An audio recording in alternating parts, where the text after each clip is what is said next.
welcome back to this series on mapping the shadow. In this episode here, I'm going to be talking about what I've termed the duality of duality. So right at the start of this program, I talked about the three premises of the shadow map model. And the first one being duality. And I made the point that the duality is everywhere in our world. It's in us, it's in what we experience. There is nothing in this world that doesn't have another side to it. And yet, most curiously, we actually often behave as though that's not the case. We behave as though it might be possible to somehow transcend duality.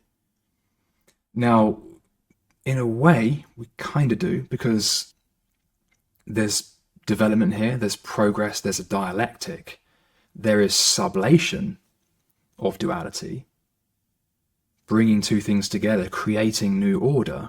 None of us would exist if that wasn't occurring. But is that really a transcendence of duality? No, because duality is actually essential. Duality is not a mistake. It's not to be bypassed or ignored, and it will always be a thing. It's actually from this tension of opposites that development occurs. Jung certainly agreed with this. He talked about this in his essay, The Transcendent Function.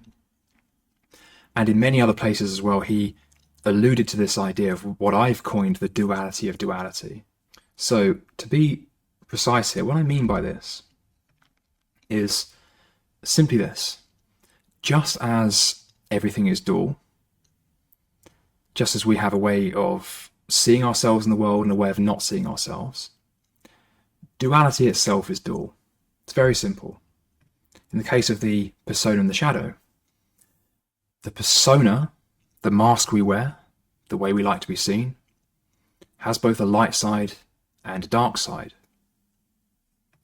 Just as the persona has two sides, the shadow too has two sides. The shadow has both a light side and a dark side. The term shadow can be a little bit misleading and confusing here because, of course, what is a shadow? A shadow is the absence of light. That's literally what the shadow is. You know what else the shadow is? The shadow is an archetype. It's an experience. It's something that shows up symbolically, often, literally, as a shadow. As a shadowy figure, as a shadowy realm, but not exclusively as a shadow. It can be someone who just looks very different to us in a dream. It can be someone who is very challenging to us in real life or in a dream. Real life, waking life, however you want to think about it. So then, what is it exactly that makes something light or dark? What does that actually mean? Is it merely about how well it's known or understood? Perhaps. Is it also, though, to do with morality and the intention behind that quality, that trait? Yeah, certainly. What does that actually mean? That is a large part of our work here, is to think about that, understand that, integrate that so that we know in ourselves what that is. We all have a kind of template of morality, understanding. That's the conscience. If we listen to that, we're going quite some way already to understanding what this is really about. We know intuitively what light and dark mean. We know symbolically what light and dark mean. And it's fair to say that it's relatively recently only that philosophically we can say what light and dark mean. But this is not something that's even close to being known widely. We have to go back a couple of hundred years to the likes of Schelling, to the early 19th century, to really understand, to have a philosophical, solid grounding in what evil really is. Personally, I think it's about time that this nuanced understanding of evil was put forward philosophically in a way that was widely understood. I think it's time that individuals did the work to actually try and understand this, because many of our challenges in the modern world can be chalked up to this fact that we don't really have a concept of evil, not one that handles nuance, that understands exceptions and why they exist. Kant did a pretty good job of getting us off down this path, and I think we owe it a tremendous amount to Schelling, what a little known philosopher, widely forgotten philosopher, who contributed some of the most valuable thoughts on evil. We're not talking about mere rules here, we're not talking about 10 commandments. One thing that's fascinating about the philosophy of Schelling and also Hegel and the idealists is that it's systemized. It has a way of explaining itself, accounting for itself. Unlike, say, materialism, which more sort of says, well, this is how the world works. We're trying to figure out how the Big Bang happened. We can't tell you right now, but we're going to tell you in some time. Don't you worry, we've got it figured out. Well, you can see the self-contradiction in that, because it's actually extrapolating something that it doesn't know. It hasn't been able to prove anything, but it assumes it will in the future. Well, for something that prides itself on rational thought, that's actually a very irrational supposition to be making, because there's no historical evidence of that happening. It can certainly model and solve a lot of problems, but in terms of actually explaining why reality is the way it is, it doesn't do that, and it doesn't account for its own lack of humility in that. Idealism has a different take on this, and even though Schelling and Hegel disagreed, insofar as Schelling thought that there would always be mystery, Hegel, broadly speaking, believed that no, we will solve that eventually. But what they share is that they had a reason for thinking that, and they had a system that accounted for itself, that was self-explanatory within its own bounds. Idealism can actually explain the mistakes and shortfalls of materialism. Materialism can't really do the same for idealism, other than saying, well, we disagree. So then, for those of you that are familiar with my 7 habits model, this whole idea, this duality of duality, relates to what I refer to as habit 2, and that is to cultivate wholesome intentions. What does that mean? So, for those of you watching the video, I've got an AI generated image here of a ship at sea, a ship with sails. So intention, you can kind of think of as like your sails. It's not an active process that you have to be super energetic about. It's more about just understanding direction, moving in the right direction, so that when you come up against a decision, you've already got it built into your intention that you're going to choose the option that most aligns to wholeness. You're going to honor what there is. You're going to move with spirit. You're not going to try and separate from it and insist upon your own absolutism. You're going to confront what's challenging. You're going to work through tension. You're going to meet and transform with the world. That's empathy. So this image of the ship with the sails I find quite useful for understanding what intention is. And this becomes very relevant in a lot of modern discussions around shadow work, no least, but also just in the general zeitgeist around morality. The West has gone through a great transition recently. Donald Trump has become president. It doesn't matter really what you think about that in itself, just as an observation, what's happened there. And you can generalize and say, well, this is a dance between masculine and feminine, right? There's the very feminine-leaning Democrat Party has lent so far one way, and now a very masculine party has come in, the Republican Party. Now, you remember back to the shadow map, right? You can sort of imagine, say, Republicans on the right and Democrats on the left. It's not to say that one is bad and the other one's good, or that one is right and one is wrong. You can have all those opinions, that's fine. I'm not talking about the parties in themselves here, so much as the fact that they are also vehicles for something. The masculine has both a light and a dark side. The feminine has both a dark and a light side. Wherever the masculine is showing up in its dark, power-oriented form, the dark feminine will be right there beside it. There'll be this enantiodromia where actually they reveal that they have more in common than they're letting on. They're more the same than they are different in some sense. And so what is it that really makes this difference? Well, it's intention. Intention is a huge part of it. What are we actually doing with our intentions? If someone robs us, burgles us, mugs us in the street or something, can we really just pin that on the fact that they had a difficult childhood. Okay, maybe to some extent. If that's never happened to you, then it may be a lot easier for you to do that.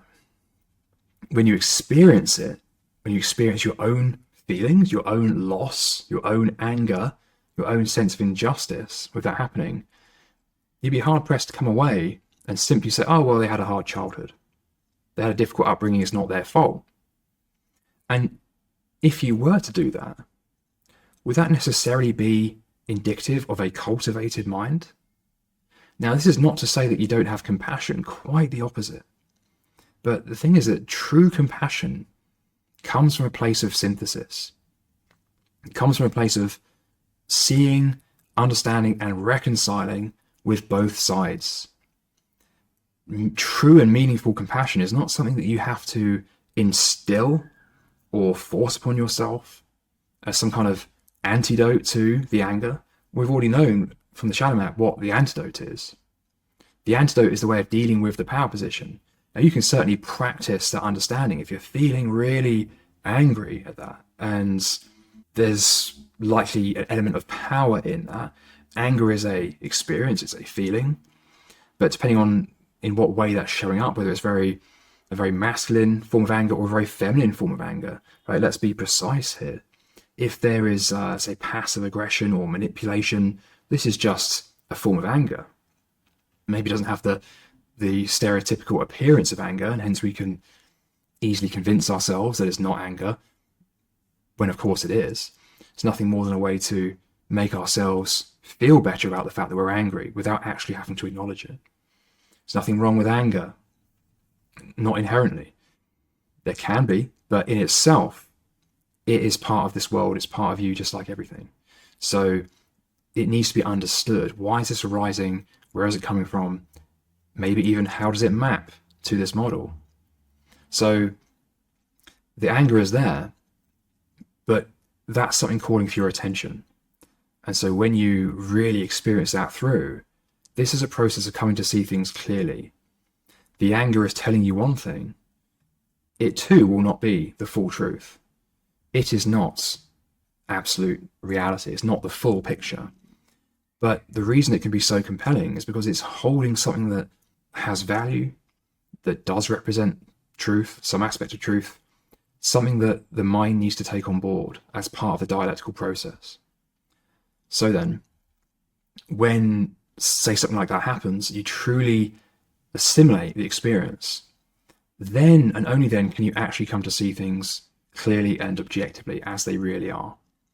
So the sort of current dialectical stage of Western society is leaning a bit over to that more feminized kind, and maybe there's been a snapback reaction to that, as we've seen in recent events.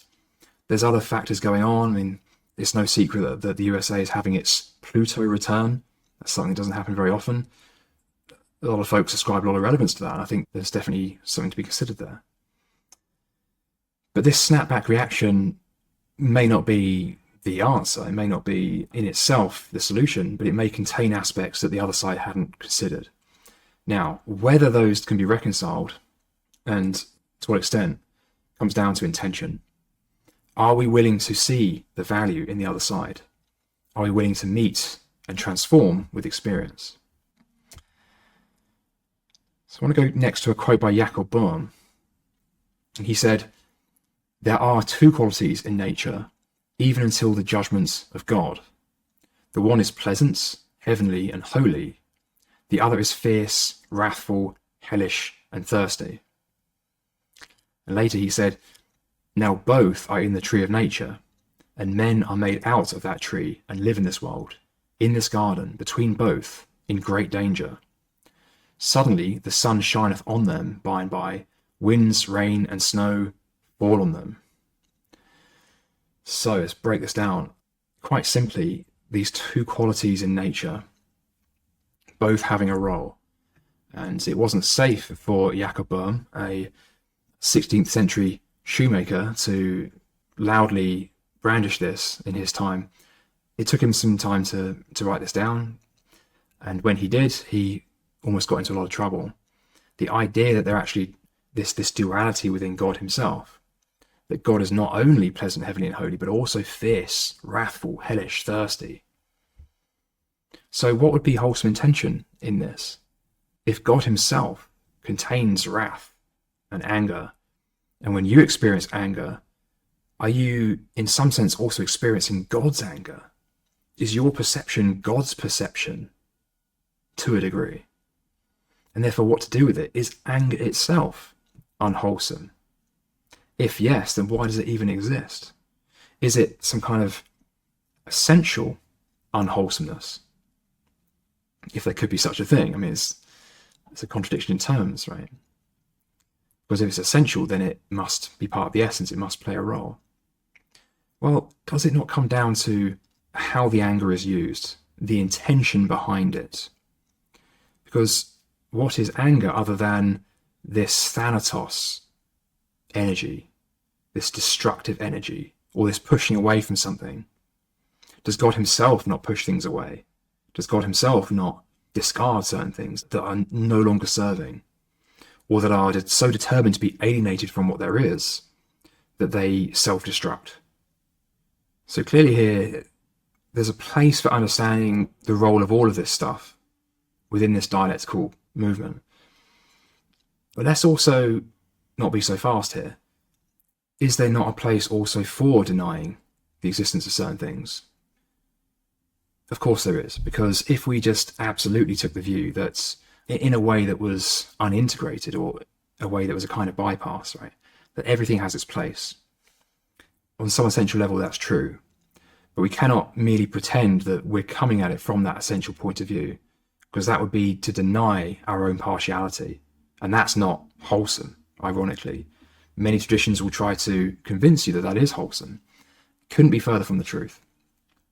So we have to be able to understand and discern, and this is why we talk about the duality of duality, because there has to be a place for understanding the light and the dark side of anything. And the further you take this, the more you get into a discussion of evil itself, what evil is, and the need to understand it. So, according to Jakob Böhme, clearly God is dual himself, and just as there can be two kinds of evil, because there can be this destructive side of God that actually is in service of God, but there can also be destruction that's not in service of God. There can be the self-interested kind of destruction that just wants what it wants, doesn't want to reconcile with anything outside of itself. It's inflated. It has maybe identification or possession by some kind of archetype, and it just wants to exist for its own sake. And it can use destruction as a way to get what it wants, what it's already decided it wants and needs and has become attached to. Well, clearly this destruction is two-sided. But hang on a second, this pleasant side of life, this light side, that too is also dual. This masculine component also can be used in service of evil. So there's two kinds of evil, because there's the evil side of destruction, but there's also the evil side of creation as well. Or there's the going out and the wanting and the attachment to certain things that is a form of eros energy, this hyper-identification with something outside of it. It shows up in the form of addiction, craving. That is a kind of evil. It's also a kind of avoidance of oneself. Well, therefore, there's also two kinds of good. In other words, there's a goodness in what we ordinarily associate with good, the light side of life, the going out, the activity, the masculine even, the expansion. But there's also a good side in the dark. Darkness has a good side. So it's the next layer of nuance here, understanding that there are two kinds of good and two kinds of evil. And that's illustrated with the shadow map. Both sides have both a light and a dark quality. Hence we have these four dimensions. Let's move to another map here. So you have, for example, the persona and the dark persona. You have the light shadow and the dark shadow. You have the power position and the shadow position. Both the power position and the shadow position have a kind of particular quality, hence why they're shown on the video here as a circle. There's a kind of monad quality to it. It's like an entity even, which shows up in a very particularized way, very left-brained way. And by the same token, it also exists in relation to the very thing it leaves out. So any form of one-sidedness immediately reveals what's left out. This can be very useful where we're practicing wholesome intentions. It shows us exactly what's missing. So, Jung said, individuation is an exceedingly difficult task. It always involves a conflict of duties, whose solution requires us to understand that our counter-will is also an aspect of God's will. Yeah, this is really useful to bear in mind. So, even when the shadow is trying to trip us up, even when that trickster energy is showing us our own irony, even when we feel compelled to negate someone else, because it's a natural thing that we feel where we're coming up against injustice, right? Where we're having our own freedoms curtailed, where someone else is using their freedom to violate our freedom. It's only natural and healthy that we're going to feel the need to negate that somehow. How we act on that is a different question. But bear in mind that what we feel, this counter will, is an aspect of God's will. To say that it isn't is synonymous with saying that my way is the right way, and that's that. Because who is to decide really what is the right way to do things, the right system, the right set of values that we can all agree on, or the right spiritual path? As Krishnamurti said, truth is a pathless land. And so what we experience, this counter will, is telling us what there is. There is no place for bypassing, stepping aside from this, at least not on a perpetual basis. There might be certain times we have to get pragmatic and take short-term compromises, but they must ultimately falter and fall by the wayside and subsume to this overarching process, this dialectic. Schelling, in the Freedom Essay, said, each being having emerged in nature has a dual principle in itself, which, however, is basically but one and the same, considered from both possible sides. I don't know if I need to discuss that one at any length. We are all dual, and duality itself is dual, and the dialectic is in bringing both sides into awareness and reconciling with them, discerning the difference, understanding the difference, and through that difference coming to understand the deeper energy that unites them. Hence why, in coming to understand our persona and our shadow, we come to understand the self.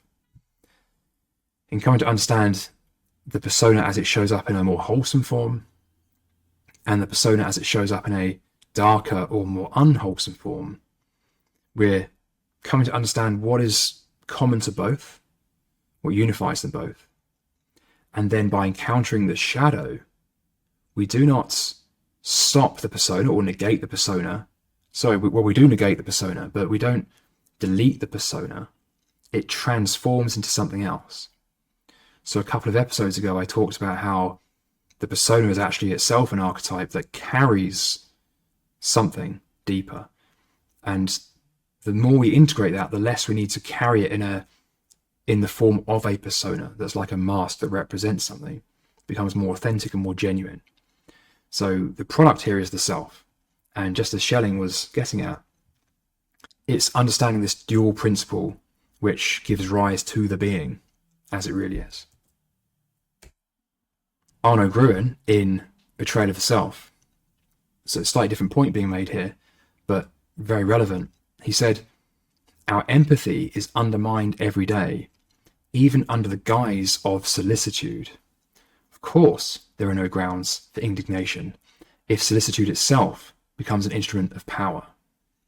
Those who rebel against the situation will shatter the structure in which kindness and caring are utilized to keep others in a stage of dependency. By giving our approbation to the traits of concern and caring, we merely disguise the true state of affairs. Kindness. It's a perfect ruse for power. The mere image of kindness is pretty powerful, right? You can do anything you like as long as you look kind, as long as you make it look kind. Hence why kindness itself is one side of this shadow dialectic here that I'm showing.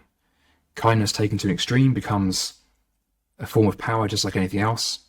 It may appear selfless. It may be done because we genuinely aspire to kindness. There's some part of us that does want to become kind and more kind and realize something implicit. But it cannot truly do that until it assimilates the antidote, which is self-care. But of course, self-care looks a little bit like being selfish. So there's going to become situations where we're forced to choose between the mere image of kindness and genuine kindness. So just as Arne Gruen is saying, and by the way, this is a brilliant book, Betrayal of the Self, very worth checking out. Very eloquent writer, very thoughtful, deep thought, and saying things that really need to be said. This nuance around things we usually assume are nothing but good. There's no one-sidedness in shadow work. It's necessary to always understand the dark side, not just the opposite side, not just the fact that things are dual, but the duality of duality itself. That even that what looks kind also has a dark side, and that even what looks selfish also has a light side. And if you can get into the habit of looking for those, you're really accessing some deeper essential stuff. So, that said, I'll thank you for your time and attention, and I will see you in the next episode.